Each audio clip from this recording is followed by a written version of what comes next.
পৃথিবীর ইতিহাস এমন একটি সভ্যতা ছিল যার প্রযুক্তি, ইতিহাস আর সভ্যতা আমাদের আধুনিক যুগের চেয়েও এগিয়ে ছিল।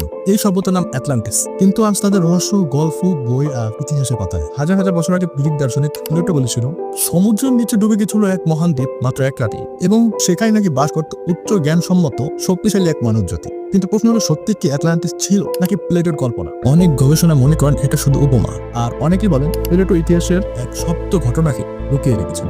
আশ্চর্যের বিষয় হলো, শত শত গবেষণা সমুদ্রের তল দেশে এমন ধ্বংসাবশেষ পাওয়া গেছে যা আজ ও বিজ্ঞানী ব্যাখ্যা করতে পারে না। কিন্তু স্থাপনা এতই উন্নত যে মনে হয় মানুষ তখন কিভাবে এগুলো বানালো। কেউ বলে আগ্নেয়গিরির বিস্ফোরণে দ্বীপটি মুহূর্তে ডুবে যায়, আবার কেউ বলে পুরো সভ্যতাটি পৃথিবী গ্রাস করে নেয় কোনো অজানা দুর্যোগ। অ্যাটলান্টিস কি সত্যি হারিয়ে যাওয়া কোনো সভ্যতা, নাকি মানবজাতির ভুলে যাওয়া কোনো অতীত? হয়তো তার উত্তর লুকিয়ে আছে আমাদের চোখের সামনে, সমুদ্রের গভীর অন্ধকারে।